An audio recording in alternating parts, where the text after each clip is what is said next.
নীল চিরকুট পর্ব 30। লেখিকা নৌসিন আহমেদ রোদেলা। আমি আছি আপনাদের সাথে, নৌসিন পারভিন। ঘণ্টা 2 আগে সন্ধ্যা মিলিয়েছে। হলের প্রতিটি রুমে রুমে জ্বলে উঠেছে টিমটিমে আলো। নির্জন পথগুলোতেও ভূতগ্রস্তের মতোই ঠায়ে দাঁড়িয়ে আছে ল্যাম্পপোস্ট। অন্ধকারের দুষ্টুমিতে তারা প্রায় ক্লান্ত, অবিশ্রান্ত। হলের পাশে ঝোপঝাড়গুলোর মাঝে মাথায় তখন জমাট বাঁধা অন্ধকার। ইট পাথরের শহরেও সান্নদে আলো ছড়াচ্ছে 2-1টা ঝিঝি পোকার দল। 2 তলার বারান্দা থেকে সেই সব লক্ষ্য করছিল নম্রতা। খুঁটিয়ে খুঁটিয়ে দেখছিল গাছের প্রতিটি পাতার হেলদোল। গায়ে তার বাইরের পোশাক এখনো পাল্টানো হয়নি, পাল্টানো হবে বলেও মনে হচ্ছে না। বুকের ভেতর ধূপধাপ হাতুড়ি পেটানো হৃৎপিণ্ডটা একবারের জন্যও নিষেধ শুনছে না। শরতের শিরশিরে বাতাসের সাথে ভেসে আসছে বেলি ফুলের সুগন্ধ। পাশের রুমের কেউ একজন দিন কতক আগে বেলি ফুলের চারা গাছটা লাগিয়েছে বারান্দায়। সেই গাছে 2 দিন হলো ফুল এসেছে, সেই গন্ধে মম করছে চারপাশ। বেলি ফুলের সুগন্ধটা নাকে আসতেই হৃদস্পন্দনটা থেমে গেল নম্রতার। হাতে ধরে রাখা নীল চিরকুটটা শক্ত করে চেপে ধরে থম মেরে দাঁড়িয়ে রইল। তারপর ধীর পায়ে সরে এলো জানালার কাছে। জানালার পর্দা ভেদ করে আসা আলোয় চিঠিটা আবারও মেলে ধরল নম্রতা। ওই এক টুকরো চিঠিটাই 10মবারের মতো পড়তে আরম্ভ করলো সে। সেই তো পরিচিত সেই অক্ষর, পরিচিত সেই স্বাদ, পরিচিত সুগন্ধ। নম্রতা বুক ভরে শ্বাস টেনে টলমলে চোখে চেয়ে রইল নীলাভ কাগজের পাতায়। চিঠিতে সম্বোধন লেখার অভ্যাস আমার কোনো কালেই নেই। চিঠির সম্বন্ধে কিছু লিখতে গেলেই মোটা মোটা অক্ষরে অভিমানী একটা মেয়ে চোখে ভাসে। ভ্রুকুচকে বলে, তুমি কখনো সম্বোধন কিছু লিখো না? সম্বোধনে কিছু না লিখলে কি চিঠি হয়? চিঠি হয় কিনা জানি না, কিন্তু ওই অভিমানী চোখ দুটো বড় দেখতে ইচ্ছা হয়। বুকে শিশির বিন্দুর মতো শুভ্র অনুভূতিগুলি বর্ষণ হয়। সেই অভিমানীকে অভিমান করার অসংখ্য সুযোগ দিতে ইচ্ছে হয়। অবসরে ভাবতে ইচ্ছে করে তার সেই অভিমানী মুখের নিখুঁত অবয়ব, কিন্তু পারি না। প্রত্যেকবারই মনে হয় সে এমন নয়, অন্যরকম, সবচেয়ে অন্যরকম তার চোখ। সে কল্পনা থেকেও কল্পময়, রূপকথার থেকেও স্নিগ্ধ, সরল। আমি তাকে যত ভাবি সে আমায় ততই ভাবায়। অ্যাসাইনমেন্টের খাতায় ভুল করে তার নাম লিখে ফেলি। পাতায় পর পাতা লিখে যাই একটাই নাম। নতুন করে অ্যাসাইনমেন্ট করি, সেখানেও সেই একই ভুল। আহ, কি যন্ত্রণা! আজকাল প্রেসক্রিপশনেও পাতাতেও লেখা হয়ে যায় তার নাম। কাটি, আবার লিখি, কাটি, আবার লিখি, আবার কাটি। শেষমেশ নতুন কাগজ টেনে প্রেসক্রিপশন লিখি। আশেপাশে কারোর পায়ে নুপুরের শব্দ হলেই চমকে তাকাই, কারো পায়ের তিল দেখলেই চমকে উঠি। কিন্তু সবার পায়ের তিল তো তার মতো নেশার তুল নয়, অমন মিষ্টি আর পবিত্রও নয়। আমি জানি না তুমি কে, তবে তোমার পা জুড়ো আমার ভাবনায় খুব কাছে। আমি তোমাকে চিনতে পারছি না ঠিক, তবে তোমার চোখ দুটো আমায় টানছে। সেই চোখ জোড়ায় উপচে পড়া অভিমানগুলো বারবার আমার অভিমানের সাথে মিলে যাচ্ছে। আমার কল্পনায় তুমি ছিলে অন্যরকম, তাই বাস্তবে হঠাৎ সাক্ষাতেই জটিলতাই আমি ধরতে পারছি না। তবে কি আমি প্রেমিক হিসাবে ব্যর্থ? শোনো বিশ্ব ব্যথা, নির্ঘুম রাত্রির নীল ব্যথা। আমি আবারও একবার দুঃখ পেতে চাই, মিষ্টি সুখ, মিষ্টি ব্যথা পেয়ে স্বার্থ এক প্রেমিক হতে চাই। আমি খুব চেষ্টা করেও নম্রতা নামের মেয়েটির প্রেমে পড়তে পারছি না। তার চোখ দুটো আমায় টানলেও সেই চোখ আমায় আকৃষ্ট করতে পারে না। আমি এক জনম, হাজার জনম শুধু শ্যামলতাকেই চাই। তার প্রেমে আকণ্ঠ ডুবে ব্যথায় ব্যথায় মরে যেতে চাই। প্রতিটি মুহূর্তে আমি শুধু তার প্রেমেই পড়তে চাই। আগামীকালের সেই দুপুরবেলায় ঘেমে নিয়ে ক্লান্ত হয়ে আমি আমার পরিচিত শ্যামলতাকেই দেখতে চাই। আমার অভিমানীকে কাল ফিরিয়ে দিও প্লিজ।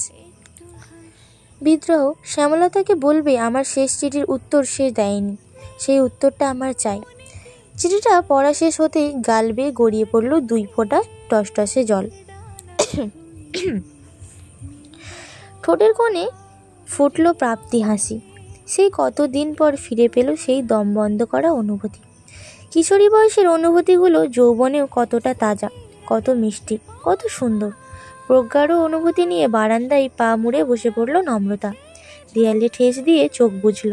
বেলি ফুলের তীব্র সুগন্ধটা নাকে আসতে নম্রতার মনে পড়ল পুরনো এক চিঠির লাইন। তোমার আঙিনা বেলি ফুলের গাছে গাছে ভরিয়ে দেব শ্যামলতা। রোজ সকালে মুগ্ধ চোখে সাদা ফুলের রাজ্য দেখবে তুমি, আর আমি দেখব তোমাকে। তোমার সদ্য ঘুম ভাঙা চোখে লেপ্টে থাকবে কাজল, ঠোঁটে থাকবে নিষ্পাপ হাসি। সেই হাসিটা দেখার জন্যে হলেও তোমার জন্য বেলি ফুলের রাজ্য বানাবো আমি। সেই রাজ্যের রানী হবে তুমি, শুধুই তুমি। আর ডট ডট ডট। কাঁদছিস? নম্রতা চমকে চোখ মেলল, হাসার চেষ্টা করে বলল, কখন এলি? বুঝতেই পারিনি। নীরা ফোড়ন কেটে বলল, স্বপ্নে প্রেমিকের বাহুডোরে আটকে থাকলে আশেপাশের খেয়াল কি আর থাকে সোনা? নম্রতা ভ্রু বাঁকিয়ে বলল, বাজে কথা। নীরা নিঃশব্দে হাসে, তারপর হঠাৎই গম্ভীর মুখভঙ্গি নিয়ে চুপ হয়ে যায়। নীরাকে নীরব হয়ে যেতে দেখে দীর্ঘশ্বাস ফেলল নম্রতা। বেশ রুয়ে শুয়ে প্রশ্ন করল, মন খারাপ? নীরা অবাক হওয়ার চেষ্টা করে বলল, মন খারাপ কেন হবে?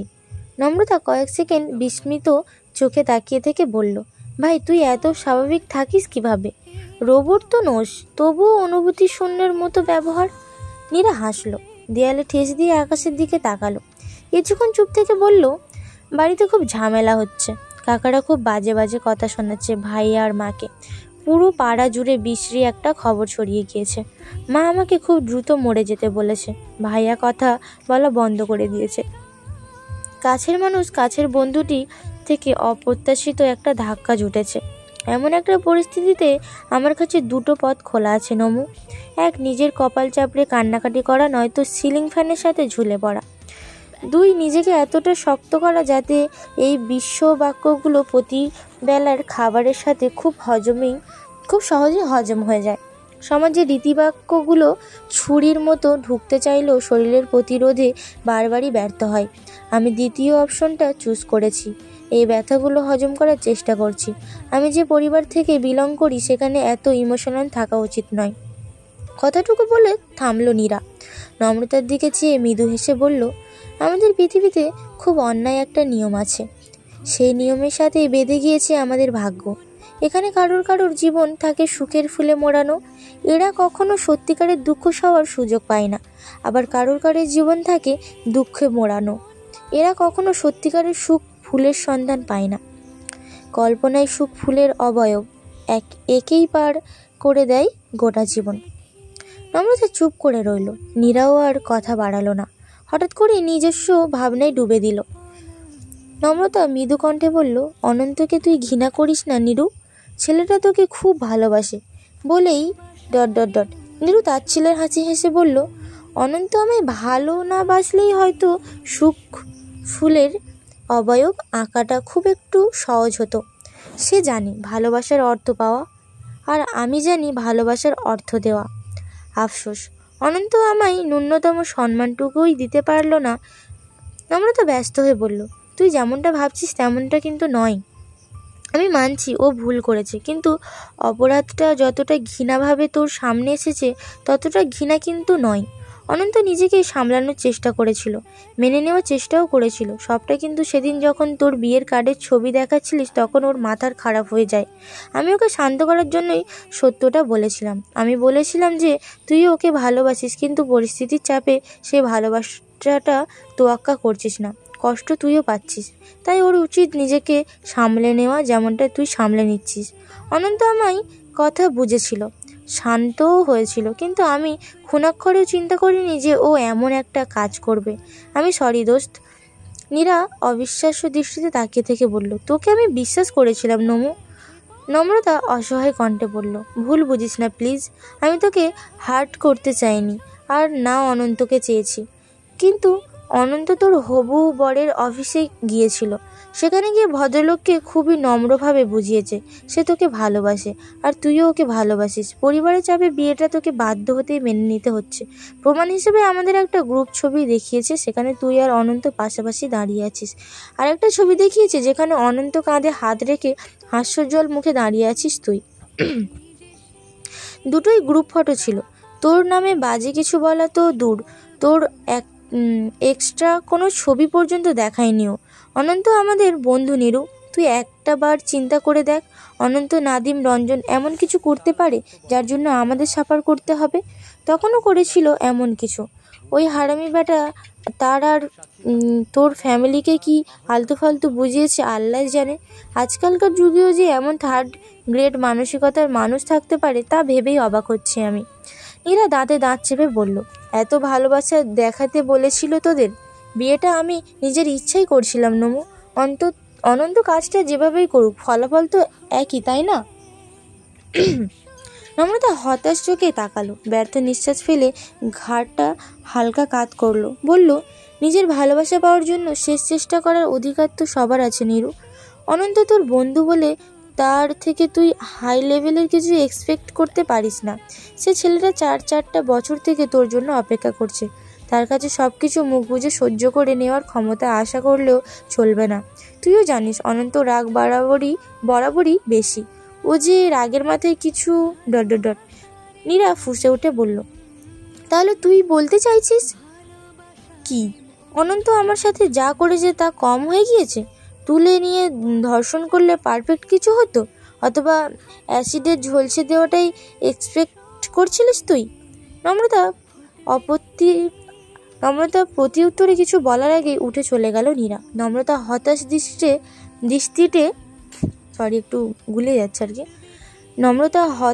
দৃষ্টিতে চেয়ে রইল। নীরার ক্ষতি যে উপলব্ধি করতে পারছে, তাই বলে অন্ধভাবে অনন্তকে ঘৃণা করাটাও তো ঠিক হচ্ছে না নীরার। ছেলেটা ওকে ভালোবাসে বলেই তো। কথাগুলো ভেবে দীর্ঘশ্বাস ফেলল নম্রতা। রাত গড়িয়ে সকাল হতেই অস্থিরতা বেড়ে গেল নম্রতার। ভার্সিটি যাওয়ার সময়টুকু বিছানায় এপাশ ওপাশ করে কাটিয়ে দিল। ক্লাস, আড্ডা সবই যেন উবে গেল আজ। টলমলে আবেগ নিয়ে চিঠি লিখল। পছন্দ না হওয়া অসংখ্যবার কেটে কুটে ছুঁড়ে ফেললো মেঝেতে। আবার লিখল। ফ্লোরটা নীল কাগজে ভরিয়ে ফেলে ক্লান্ত শরীরটা এলিয়ে দিল বিছানায়। আকাশে সূর্যের তেজ বাড়তেই বিছানার নিচে থাকা কাজের লাগেজ ঘেটে লাল পেড়ে সাদা শাড়ি খুঁজে বের করলো নম্রতা। তারপর অনেক দিন আগে চিঠিতে যেমনটা লিখেছিল দুজনে, যেভাবে তাদের প্রথম সাক্ষাৎ হওয়ার কথা ছিল, ঠিক সেভাবেই তৈরি হয়ে নিল সে। শাড়িটা সাধারণত বাঙালি মেয়েদের মতো খুব যত্ন করে পরল। চোখে গাঢ় করে কাজল টানলো, পাতলা ঠোঁট দুটো লাল রঙে রাঙানো। ঘন চুলগুলো পিঠের উপর ছড়িয়ে দিয়ে হাতে পড়ল কাঁচের ছড়ি। লাগেজের জিনিস কাপড়ের চার সব উল্টে পাল্টে ছোট একটা আলতায় শিশিও উদ্ধার করলো সে। তারপর খুব যত্ন করে ফর্সা পায়ে আলতা লাগালো। কপালে পড়লো ছোট্ট লাল টিপ।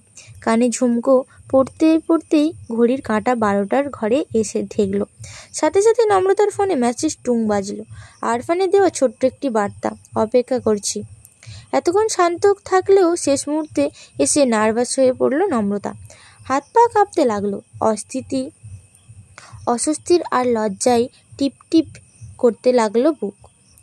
নম্রতা কিছুক্ষণ ঘরময় পায়চারি করলো, দাঁত দিয়ে নখ কাটলো, বারান্দা থেকে নিচের রাস্তায় উঁকি ঝুঁকি দিল। ঠিক তখনই দ্বিতীয় বার্তাটি এলো। 12:20 বাজে, মিস নম্রতা। নম্রতা বুক ফুলিয়ে শ্বাস নিয়ে নিজেকে শান্ত করলো। আয়নায় নিজেকে শেষবারের মতো দেখে নিয়ে সিঁড়ি বেয়ে নেমে গেল নিচে। 2 তলা থেকে গেট পর্যন্ত পৌঁছাতে অসংখ্যবার একটা চিন্তাই মাথায় খেলে গেল তার। বেশি সেজে ফেললাম না তো? আরফান কি ভাববে তাকে? পর মুহূর্তেই ভাবলো, কি ভাববে? সে মোটেও ডাক্তার আরফানের সাথে দেখা করতে যাচ্ছে না। সে যাচ্ছে একান্তই নিজের মানুষটির সাথে দেখা করতে। তার বহু অনাকাঙ্ক্ষিত সে এর সাথে দেখা করতে। এত অস্বস্তি তাকে মানাবে কেন? গেটের কাছেই রিকশায় বসে থাকা অপেক্ষা করছিল আরফান। গায়ে তার নীল পাঞ্জাবি, ডান হাতের কবজি কালো রঙের ঘড়ি, এক হাতের মুঠোয় কালো ফ্রেমের চশমা। সূর্যের তেজে অনেকক্ষণ আগেই ঘাম ছুটেছে তার শরীরে। আরফান 2 হাতে মুখ ঢেকে জোরালো শ্বাস ফেলল। মুখ থেকে হাত সরিয়ে ঘড়িতে সময় দেখল। তারপর বেখেয়ালি দৃষ্টিতে একবার গেটের দিকে তাকালো। গেট থেকে দৃষ্টি ফিরিয়েই কপাল কুঁচকে ফেলল সে। ধীরে ধীরে ঘাড় ঘুরিয়ে আবারও গেটের দিকে তাকালো। গেটে দাঁড়িয়ে থাকা রমণীকে দেখেই কপালে ভাঁজটা সরে গিয়ে মসৃণ হয়ে গেল মুখ। ধবধবে ফর্সা নম্রতার গালে লাল পেড়ে সাদা শাড়ি সরি এটা গায়ে হবে মেবি। হ্যাঁ, আবার পড়ছি লাইনটি। ধবধবে ফর্সা নম্রতার গালে, সরি আবার গালে বলছি, মানে এখানে এভাবে আছে তো। নম্রতার গায়ে লাল পেড়ে সাদা শাড়ি, মায়াবী চোখগুলোতে ঘন কাজল। আরফান ঢোক গিলল, পাঞ্জাবির কলার টেনে ঠিক করতে করতে চোখ ফেরালো সামনে। তারপর আবারও তাকালো নম্রতার চোখে। ঘোর লাগানো মুগ্ধ দৃষ্টিটা ধীরে ধীরে পায়ের কাছে এসে ঠেকল। সুন্দর পা জুড়ো আজ আলতাই রাঙা, হাতে রিনিঝিনি কাচের চুড়ির শব্দ। আরফানের মুখটা ধীরে ধীরে উজ্জ্বল হয়ে উঠল। চোখের পর্দায় থাকা দ্বিধাটা সরে গেল মুহূর্তেই।